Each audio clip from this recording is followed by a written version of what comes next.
طيب السلام عليكم. نكمل الاستو اللي هو السكند ساوند، اللي هو عبارة عن ايش؟ عبارة عن عندنا الترايكاسبيد مع المايترال فالف انهم ينفتحون، حلو، عشان ينزل الدم على الفنتركل يعبيه ويكون في مرحلة الدياستوليك، مع ايش؟ مع كلوجر للاورتيك وكلوجر للبلمونري. والكلوجر هو الصوت اللي بسمعه، تمام؟ يعني بريف سريع، اس واحد اللي بسمع الكلوجر حق ترايكاسبيد والمايترال، اس 2 بسمع الكلوجر حق البلمونري والاورتيك، تمام؟ بس انا قاعد اشرح الميكانيزم اللي تصير فيها. طيب قالوا الاس 2 هذا حلو، يا نقسمها نورمال يا نقسمها ابنورمال يا نقسمها حاجة اسمها سبليتنج، ونقسم سبليتنج نورمال وابنورمال. سبليتنج نورمال وابنورمال. طيب النورمال ايش هو من الاس 2؟ انه المايترال وترايكاسبيد ما فيهم مشاكل، حلو، مفتوحين امورهم تمام، حلو، والفنتريكل برضو يعني الديستريك حقه كويس وفيها ريلاكسيشن كويس، والاكسبوجر حق البلمنري والاورتيك مره ممتاز، اللي هو الكلوجر عفوا. طيب هذا النورمال. طيب الاب نورمال اللي هو عندنا نوعين، نوع يكون فيه زايد الصوت اللي هو صوت التكفيلة، تذكروا الباب يوم قفل الباب يكون الصوت عالي، ونوع يكون ناقص الصوت. فالنوع اللي يكون فيه زايد الصوت ايش طريقته؟ خلنا نمسح لكم واوضح لكم فوق في الرسمة تكون افضل. طيب الحين قلنا انه عندنا الاس 2 حلو، قلنا نورمال، النورمال خلاص ما يحتاج نكتبه، فاهمين فروسنا. بعدين قلنا انه يكون الصوت يا يكون ناقص يسمونه سوفت ولا لو، ولا يكون عالي اللي هو صوت الكلوجر، ولا سبليتنج يا نورمال يا اب نورمال. نتكلم في اللود اول حاجة. طيب وكيف تصير يكون الصوت عالي؟ في معلومة لو تلاحظونها هنا بس ما قلتها، انه عندنا الفالف حق الترايكاسبيد والمايترال كيف جاية بذا الطريقة، حلو.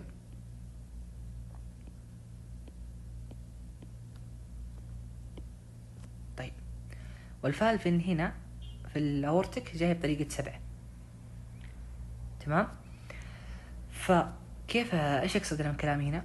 اقصد انه اذا صار الهاي لود في ال في ال في السكند 2 حلو، الصمام يكون كذا، تمام؟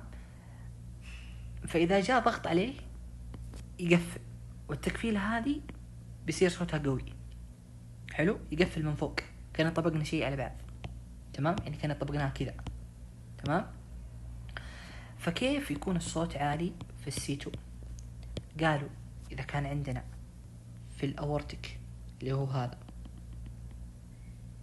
بالاورتيك ارتري، حلو، ولا بالمونري ارتري، يكون فيه عندنا هايبر تنشن عالي، فطبيعة الدم وطبيعة التراكيز تنتقل من التركيز العالي للتركيز المنخفض.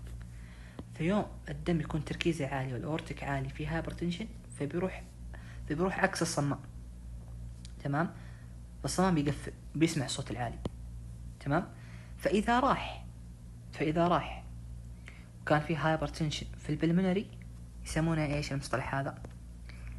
يسمونه لود B2، وشرحته الدكتورة فاطمة وقالت له علينا. وإذا كان الهايبر تنشن في الأورتيك والصوت مرة قوي strongly يكون ايش؟ أورتيك هايبر تنشن. الأسباب ما راح أشرحها كثير أبحثوا عنها تعرفونها قدام إن شاء الله بالمحاضرات. طيب أما بالنسبة إذا سمعنا في السي 2 الصوت قليل، قالوا يا يكون في البلمنري ستينوزز، يعني يكون فيه تضيق، تمام، أو يكون فيه ريجريشن، أو كمان الأورتيك يكون فيه ستينوزز ولا يكون في ريجريشن. طيب كيف يصير؟ نبدأ بريجريشن اللي هو الارتجاع الدم من الفالف حق البلمنري والفالف حق الاورتيك الى الفنتريكل. تمام. فايش بيصير هنا؟ ذيك الساعة بيجمع دم. تمام. والدم هذا بيروح يضغط لنا على ايش؟ الفالف، والفالف كان حاجة ماسكته وضاغط عليه. تمام. في ذيك الساعة يطلع لنا صوت الضربة خفيفة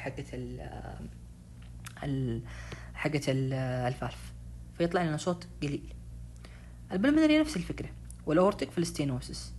طيب بيكون فيه عندنا ستينوسس، والستينوسس ده مو زي اللي فوق الستينوسس حق الاس واحد. الاس واحد يكون هاي لود، فرقوا.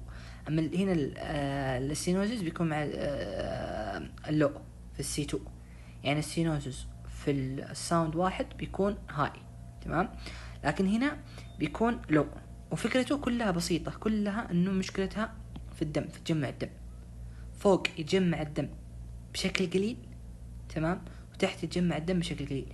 بس فوق اذا جمع الدم قليل في الفنتريكل بيعطينا مساحة، والمساحة دي بتطلع لنا هواء. لكن في البلمونري ما بيطلع لنا ما بيطلع لنا هواء، يعني ما يكون في فراغ، فبالتالي يكون ايش؟ لو. هذه هي الفكرة ببساطة يعني.